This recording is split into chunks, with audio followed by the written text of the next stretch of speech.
Listo, no, ya quedó ahí. Entonces, estamos hablando de los ingresos y estamos diciendo que son los que generan el flujo de recursos. Entonces, ¿por qué el gobierno en este momento dice no al aplazamiento de los impuestos? Porque el hecho de que no conservemos la política de pago de impuestos, pues le va a generar una reducción en la capacidad que el gobierno va a tener para responder a todas las necesidades que tiene que atender de la comunidad. En este momento, esos recursos, el gobierno lo que está haciendo no está todavía direccionando presupuestos de proyectos de inversión a atender las necesidades inmediatas que tenemos, sino que lo que están haciendo es, en algunos casos, haciendo uso de recursos como el fondo de pensiones para crear garantías para los préstamos de los empresarios. En otros casos están liberando recursos para en este momento darle los subsidios a los empleadores, a las empresas, para facilitarle ese subsidio sobre la nómina, ¿cierto? Pero no, en este momento no han frenado ningún tipo de inversión, que digan, vamos a frenar esta inversión de este proyecto, de la construcción de este túnel, o vamos a frenar la construcción del túnel de la línea, vamos a frenarlo, lo vamos a aplazar para hacerlo en varios periodos de forma tal que me permita ahorita hacer inversión social, que son las necesidades prioritarias que tiene el pueblo. Todavía el gobierno no ha tomado esas decisiones. Hasta el momento, la mayor apropiación que han hecho va a ser los 8.000 billones que están usando para dar el subsidio a las empresas. Y esos lo están atrayendo por ahora de unas reservas, pero en julio les va a entrar unos nuevos préstamos al gobierno. Entonces, el gobierno, ¿por qué piensan que el gobierno prefiera endeudarse a liberar reservas para cubrir esas necesidades? ¿Sí? En este momento el gobierno tiene muy buenas reservas. Esas reservas son las que hacen que el gobierno no, que Colombia sea catalogado como un país que le ha dado un buen manejo a la economía nacional y tenga confianza las entidades extranjeras, el Banco Mundial, los países de primer nivel tienen confianza en Colombia y por eso le vienen generando empréstitos, créditos a unas tasas bajas de interés. Pero en la medida que Colombia no tenga todo ese respaldo financiero a través de las reservas, eso va a hacer que Colombia pierda confianza. Entonces va a hacer que Colombia no le presten a mejores condiciones préstamos, no le realicen préstamos a tasas bajas, sino que en la medida que una persona pierde en confianza con la entidad financiera, ¿qué hace el banco? El banco te puede decir, sí, yo te presto, pero te voy a prestar a una tasa del 18%. Más si tú eres alguien confiable, que vienes manejando bien tu economía, que muestras la capacidad de pago, Colombia, gracias a las reservas que tiene, entonces confían en Colombia, le hacen préstamos y la tasa entonces no va a ser al 18%, sino que le van a hacer un préstamo al 8 o al 9%. Entonces, por eso es que el presidente y el gobierno no toma la decisión simplemente de usar las reservas, liberar reservas y venir a atender todas las necesidades que tenemos, sino que sigue con las reservas amarradas y lo que está haciendo es utilizar esos préstamos que le van a hacer. Profe, Adicionalmente, perdón, Nora, ¿sí? es como a nivel de persona natural, que uno va a solicitar un préstamo Tal y cual, no tiene historia crediticia y no tiene con qué respaldar esa deuda, no así le van es. a otorgar el crédito. Entonces es igual que una persona natural. Si tiene sus ahorros, tiene un capital, el banco le presta, pero en esa garantía. Exactamente. Eres alguien, si tú si ya vas teniendo una historia crediticia, eso te va haciendo confiable, te va dando oportunidades, ¿cierto? Ahora, tienes una historia crediticia, pero no eres cumplido para pagar. Entonces eso también te quita puntos, ¿cierto? Entonces, en la medida que uno muestra una historia crediticia, que tiene tarjeta de crédito, que allá se ha hecho un préstamo en el sistema financiero para pagar, en el caso de ustedes, la matrícula de la universidad, van construyendo una historia crediticia, de tal forma que el día de mañana que quieran tener un crédito de mayor envergadura, sea para poner un negocio o sea para comprarse una casa, van a encontrar que el banco, que el sistema financiero van a confiar en ustedes porque ya van teniendo una vida crediticia. Entonces, muchas veces para las personas naturales, para los jóvenes, en la medida que adquieran esa primera tarjeta de crédito y la empiecen a usar juiciosos, es conveniente. ¿Para qué? Para ir poco a poco ganando vida crediticia, ¿sí? Pensando en el mañana que puedan hacer un mayor crédito si quieren comprar un carro, quieren invertir en una casa o quieren poner un negocio, entonces encuentren un respaldo financiero. Cuando no le ponemos cuidado a eso y decimos, no, a mí me gusta pagar todo de contado, pues sí, eso es muy bueno, claro, pagar todo de contado, no tenerse uno que endeudar. Pero va a llegar un momento en que para montar un proyecto, para comprarse una casa, para cualquier cosa necesita un crédito que un banco confíe en uno y como no tiene vida crediticia no va a encontrar respaldo. Entonces, Yo sí, diría que, efectivamente, cuéntame, Cristian. yo creería que lo mejor sería como una mitad entre las dos. O sea, pagar todo descontado, pero pues tampoco dar todo a crédito, porque hay personas que Eso es manejar los definitivamente créditos inteligentemente. usan Por las ejemplo, tarjetas, no, me Por toca ejemplo, decirlo. el tema de la tarjeta de crédito hay que hacer compras inteligentes. Por ejemplo, con una tarjeta de crédito, tú haces compras a una cuota. En una cuota no te van a cobrar intereses. La facilidad que dan las tarjetas de crédito es que cuando tú haces una sola compra, a una sola cuota, simplemente te financian a 30 días lo que estés comprando y Lo no te cobran comienzan a cobrar a intereses. partir de la segunda cuota, ¿cierto, profe? Y cuando ya dices, no, lo voy a poner en dos cuotas, ya sabes que vas a pagar un poquito de intereses, de los segundos 30 días, o sea, del día 30 al día 60. Lo que pagues a una sola cuota no te cobran intereses. ¿Qué te van a cobrar? La cuota de manejo de la tarjeta.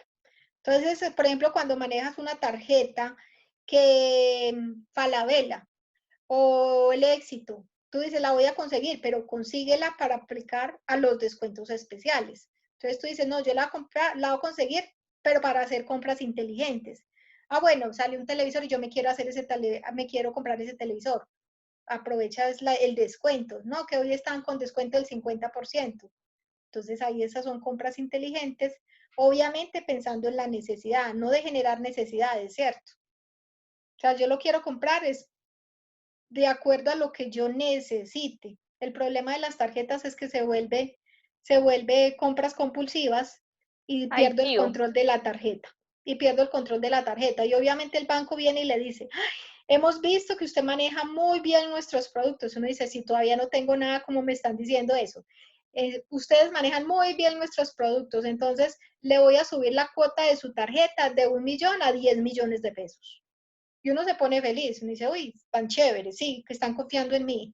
Pero eso es para generar la adicción, que uno ya no, uno pierde el control, ya no va a comprarse simplemente lo que le vale 300, 500 mil pesos y va controlando el pago, sino como ya tienes 10 millones aprobados, ya se empieza a generar compras compulsivas y ya no va a comprar a una sola cuota, sino que va a comprar a más cuotas, ¿cierto? Entonces, son compras inteligentes y empezar a hacer una vida crediticia para el día de mañana que tenga yo un proyecto, poder tener un respaldo financiero. Eso le pasa al país. Entonces, si el país se limitara solamente a liberar las reservas en este momento a darle uso de las necesidades prioritarias que tenemos, como es el suministro de alimento, el ayudar a las empresas para garantizar la continuidad de las empresas a futuro, porque a quién le interesa más que las empresas se sostengan, al mismo Estado porque le tienen que pagar impuestos, ¿cierto?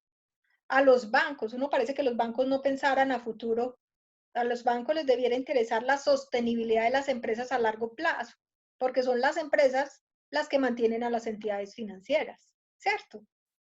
¿Por qué? Los bancos les hacen préstamos a las empresas y no es de gratis. Las empresas tienen que pagar intereses financieros. Las empresas pagan cantidad de costos al sistema financiero por tener cuentas bancarias, por mover la nómina de los empleados en las cuentas bancarias, hay que pagar comisiones por traslados, comisiones de chequera, comisiones de todo cualquier relacionamiento que tiene uno con el banco, por todo cobra. A la Amparitos se les dio día, por no prestar. Eso, ¿no? Es que uno no entiende dónde están ubicados. Y la DIAN le da porque no quiere pensar en la gente, mirar la capacidad de la gente, ponerse en los zapatos de las empresas, tener empatía sabiendo la situación que se está viviendo.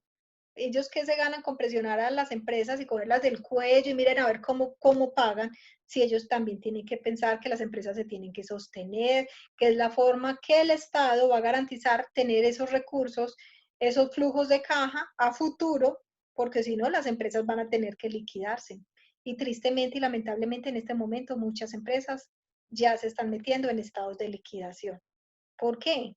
Porque muchos tipos de negocio en este momento no son viables y las empresas se van a tener que quedar quietas demasiado tiempo. Entonces las empresas están acudiendo a meterse a la ley de liquidación en donde empiezan a controlar y a hacer negociar todos sus pasivos, ¿cierto? Y los impuestos y las cuentas por pagar a los empleados porque ya no tienen capacidad, no tienen liquidez y no hay posibilidades de que las empresas estén operando. ¿Caso cuáles son esas empresas en este momento?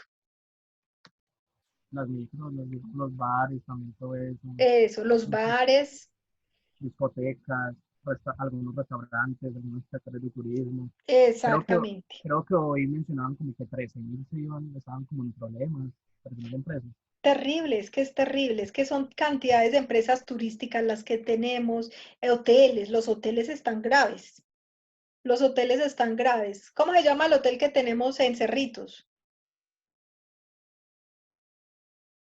Se llama Sonesta, profe. ¿Cuál es Eso, honesta? el Sonesta. Ese hotel es gigante, ¿cierto?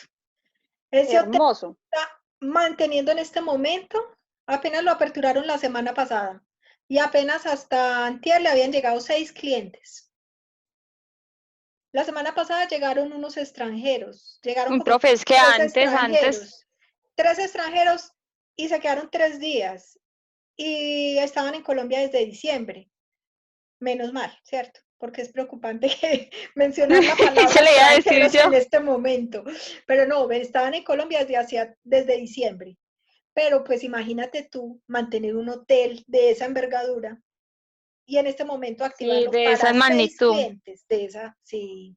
Entonces, las empresas están pasando momentos muy difíciles, sobre todo ese sector hotelero, turístico, restaurantes que no les da abasto, pues no, el poder llevar domicilios no les soporta toda la estructura que tienen, el arrendamiento que pagan.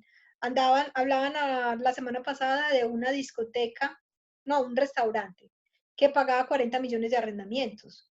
Entonces uno también dice, ¿qué arrendamiento tan desbordado? 40 millones mensuales uno tener que pagar. ¿Cuánto tiene que vender para pagar arrendamiento de 40 millones? Entonces es difícil. Son empresas que se tienen que poner en liquidación y mirar cómo negocian. En este momento, entonces, esa es la situación. Esos son los ingresos que tiene el Estado. El Estado se sostiene a través de esos flujos con la política fiscal. Se tienen ingresos de capital cuando yo Estado decido vender unas acciones, decido vender una empresa, porque el Estado le da por vender empresas, por ejemplo. Mañana les da por pensar en vender Ecopetrol. ¿Por qué pensaría el Estado en vender una empresa de esa magnitud? ¿Y qué afectaciones tendría? Afecta a la economía. Muchísimo, Ujú. diría yo. Ya todas las que ha vendido. Claro que por ahí Todas también las que ha vendido, sí, señor. Sí, también eso creo le que iba a decir. Y las que ha por ahí, privatizado y todo, no, mejor dicho. por ahí también leí que Luis Carlos también lo quería comprar una parte. No te alcancé a oír. Que también por ahí leí un artículo que en el tiempo Luis Carlos también lo quiso comprar una parte porque estaba en una acción. Y eso es lo que quiere también. Sí, lamentablemente el gobierno argumenta la venta de activos para hacer desarrollo de proyectos y de proyectos que son de gran envergadura. Por decir, vamos a vender una empresa ISA para construir el túnel de la línea. Y con el túnel de la línea le vamos a facilitar el transporte a todas las empresas para que agilicen el transporte de productos, para que ahorren tiempo, para que se ahorren peajes, bueno, y lo argumentan bien argumentado y el beneficio que se va a generar a toda la comunidad, ¿cierto?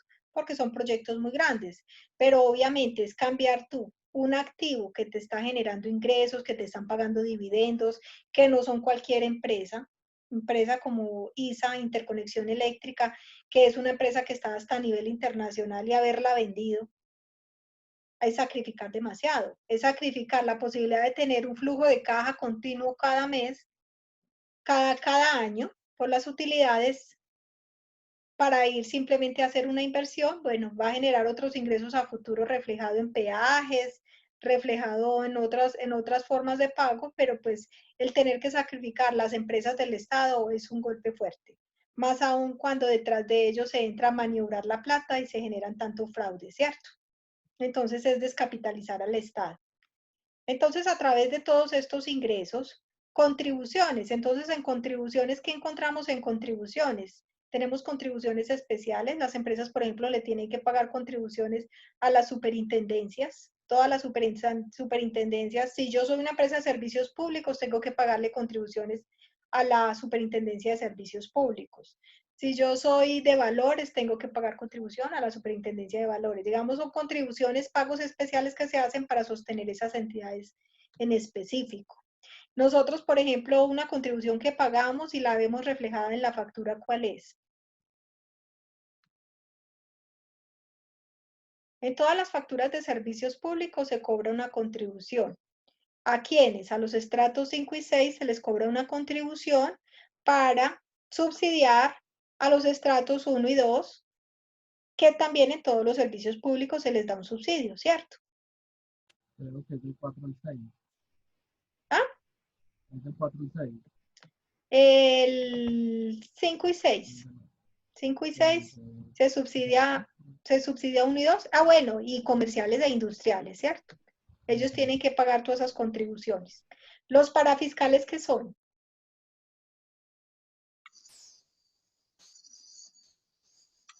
El SENA, Caja de Compensación, Muy ICBF. bien, exactamente. Nosotros hacemos unos pagos de aportes parafiscales con el 9% que se vienen pagando, pero recordemos que ahí también la norma tributaria hizo una reforma en donde no todas las empresas pagan ese 9%, sino que las empresas que tienen hasta 200 empleados y que ganen menos de 10 salarios mínimos, solamente pagan la contribución del 4% a Confamiliar, ¿cierto?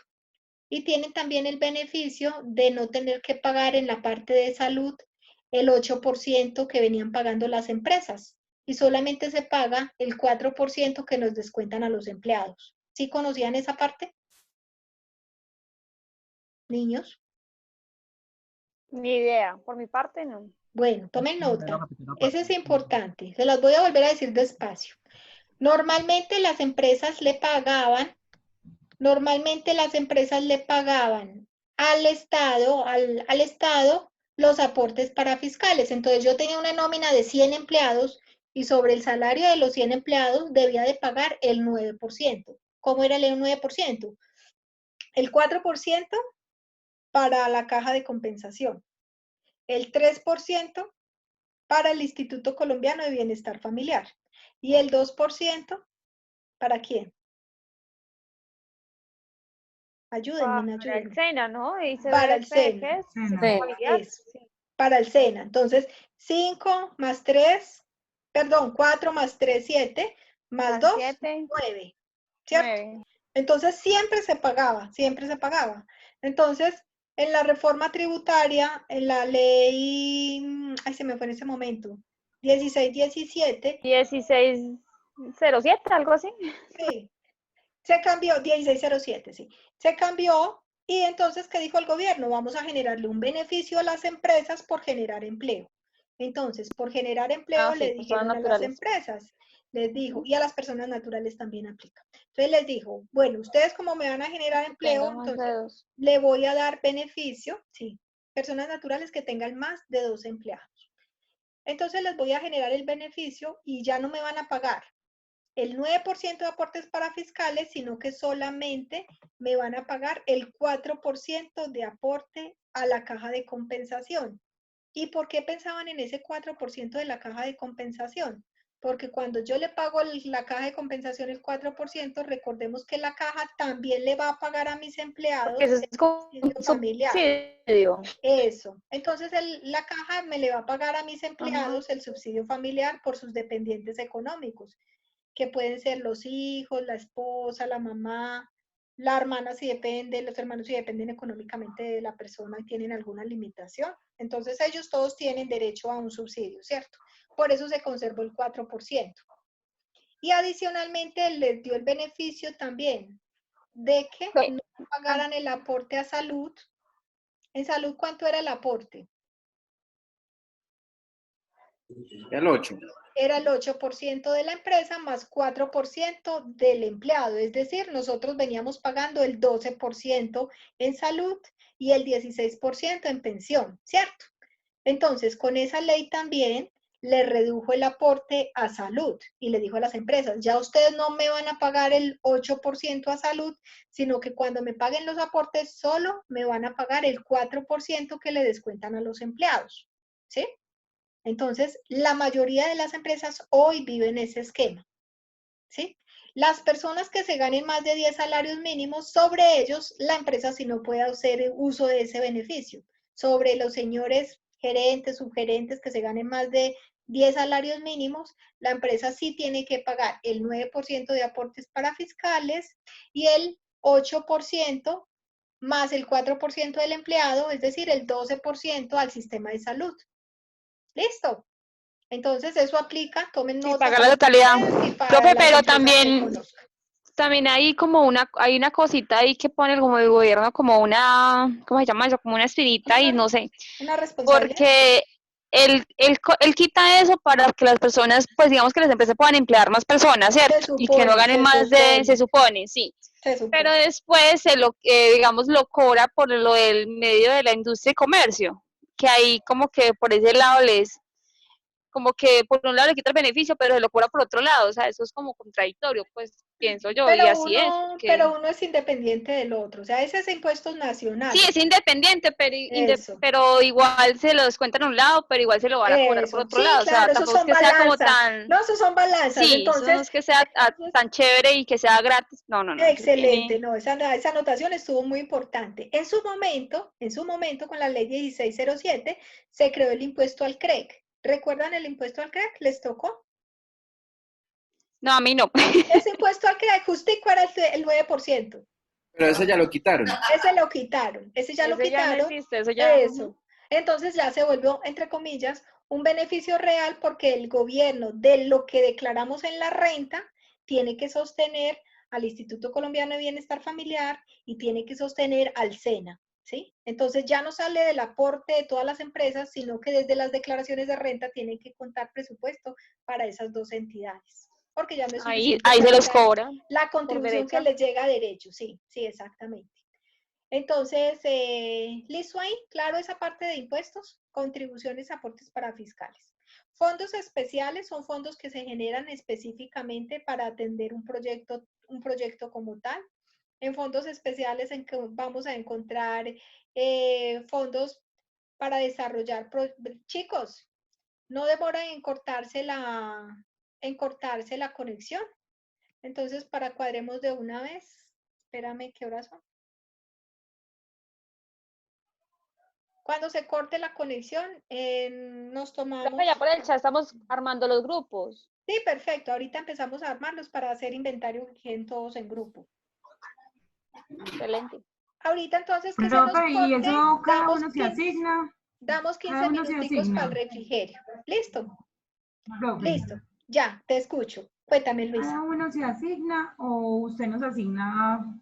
No, yo les hago una cachiporra para que repartamos los municipios y el trabajo Listo, que vamos profe, a hacer. muchas gracias. ¿Sí? Entonces, para eso es que vamos armando los grupos. Bueno, niños, entonces les estaba diciendo... muchos ya pusieron. Sí, es que como yo estoy con ustedes, no miro los chats. Sino que muchos ya habíamos escogido el tema, pero no, bueno, entonces esperemos que no lo profe, no lo vaya a rifar. No, toca rifadito, porque pues hay unos van a ser más sencillos, otros más complicaditos. Ay, no, ese rifadito. No. Ya nosotros lo rifamos. No. Ya nosotros lo rifamos. Ah, no, ¿qué rifa? Selección. Selección, selección. Listo. Entonces ahorita miramos esa parte. Entonces, bueno, decíamos que los fondos especiales se crean unas contribuciones específicas para unos proyectos determinados. Para esos proyectos se crean unos fondos especiales específicamente para desarrollar esos proyectos. En el tema de establecimientos, pues propiamente son las acciones de las empresas que venden bienes y servicios, empresas del Estado o las empresas de economía mixta que tienen que pagarle unos dividendos al Estado. Y en el tema de las transferencias vamos a encontrar es cuando el Estado, papá gobierno, le tiene que mandar fondos de los impuestos nacionales a cada municipio, por ejemplo Pereira, porque con los recursos, con los presupuestos territoriales no se va a alcanzar a cubrir todo el presupuesto. Entonces ya se sabe que papá gobierno tiene que coger de la torta grande, que es el impuesto de renta, que es el IVA, estos impuestos que son nacionales, tiene que coger y una vez aprobados los presupuestos de cada municipio, tiene que coger un pedazo de esa torta de impuestos y transferírsela a los municipios, a cada uno de los municipios, completándoles el presupuesto que fue aprobado para darle asignación y aplicación. ¿Qué vamos a hacer con esa platica? Pues vamos a ir a cubrirlo, el presupuesto propiamente dicho, que va a ser las erogaciones que vamos a a realizar para darle cubrimiento a todas las necesidades básicas. ¿De quién? De la comunidad, ¿cierto? Entonces, allí ¿en qué las vamos a clasificar? Van a ser los gastos de infraestructura. Estos gastos de infraestructura es el sostenimiento de toda la infraestructura que tiene el gobierno. ¿En qué tiene el gobierno infraestructura? En todas las oficinas que le dan soporte de apoyo para desarrollar las actividades que tiene que hacer el gobierno. Llámese el tener que tener una alcaldía, el tener que tener una gobernación, la Policía Nacional, tener que tener hospitales, todo ese gasto del personal, los gastos generales, el tener que pagar arrendamientos de esas oficinas. O sea, todo el soporte de la estructura del Estado está metido dentro de estos gastos generales. ¿Qué más vamos a atender? Vamos a atender el servicio de la deuda. ¿Qué es el servicio de la deuda? Lo que hablábamos ahorita, los empréstitos. Los empréstitos, los préstamos que tenemos, tanto a nivel nacional como internacional. O sea, los préstamos pueden ser internos o pueden ser externos. ¿Quién me presta a mí a nivel interno? Los bancos me pueden prestar y la mayor entidad que financia el gobierno. ¿Cómo se llama la mayor entidad financiera que apoya al gobierno y lo está respaldando? ¿Internacionalmente o nacional? No, a nivel Profe, nacional. ¿no es el Banco de la FMI. República? Exacto, muy bien. El Banco de la República. El Banco de la República tiene la tarea de estar respaldando a papá gobierno, ¿cierto? El Banco de la República tanto lo apoya a nivel operativo, de estar pendiente y analizando cómo se comporta la economía a nivel internacional y en todas las variables macroeconómicas, como con préstamos. Con préstamos. El Banco de la República, recordemos que es el que emite los billetes, ¿cierto? Entonces, de acuerdo a esa emisión de billetes, el Banco de la República le puede hacer préstamos al gobierno y bajo condiciones, ¿cierto? Obviamente tienen que pagar unos intereses por facilitarle recursos y cuando hacen una generación de billetes, recordemos que eso lo tienen que hacer muy controlado porque el hecho de que salga una abundancia de billetes al mercado, ¿qué me va a generar?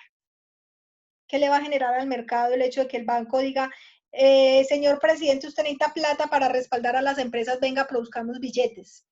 ¿Qué generaría eso? Mayor flujo de efectivo. Inflación. ¿Qué más me va a generar? Mayor flujo de efectivo en el Demasiado dinero en el mercado, ¿cierto? Eso va a hacer que la moneda se desvalorice y pierda el valor. Exacto, exacto, muy bien. Van a hacer que el hecho de que haya tanto dinero en el mercado, el peso va a perder valor, se va a generar inflación. Es una cadena, ¿no? Entonces los productos se van a volver más costosos y obviamente pues el hecho de que haya mucha plata en el mercado, pues la plata que nos ganamos con el mínimo, pues perdemos capacidad de compra, capacidad adquisitiva. Eso fue lo que le pasó a nuestros vecinos de Venezuela, ¿sí? Entonces se pusieron a administrar la plata, a sacar mucha plata, a aumentarle el salario a las personas para que tuvieran capacidad de compra pero la economía se desborda. La inflación en Venezuela ¿han llegado a mirar la inflación de Venezuela cómo está? Creo que está en 1.000.000%, eso estaba antes, creo que ahorita es más. Es horrible, es que son cifras, mejor dicho, que no le caben a uno en la cabeza. Y se queda uno pensando, Increíble. no son increíbles, son desbordadas. Se queda uno pensando cómo hace para funcionar un Estado de esa manera, ¿cierto? Y de que hayan personas que todavía le crean al Estado, de que le crean al gobierno. Entonces, eso pasaría. Entonces, aquí en Colombia es el Banco de la República que le ayuda y le financia al Estado generándole préstamos. Pero a nivel internacional también tenemos un servicio de la deuda que es sumamente costosa porque es en dólares. Y en la medida que se me desequilibre la economía y si el dólar se me desborda, ¿qué quiere decir? Que me va a ser más costoso yo tener que pagar intereses y que la deuda, la plata que deba en capital, también va a ser más onerosa. O sea, día tras día, si se me devalúa el peso frente al dólar, que es la moneda internacional que manejamos, entonces se me vuelve más costosa la deuda y pierdo capacidad de inversión en los demás proyectos o en la demás cobertura de gastos, porque tengo primero que nada que atender la deuda pública y el compromiso que tengo. Chicos, se me va a interrumpir. Entonces nos vemos en 15 minuticos para que se tomen el algo. ¿Listo? Gracias, profe. Listo, Bueno, profe, un gracias. abracito. Charlamos a las 8, falta un cuarto. Gracias. Chao.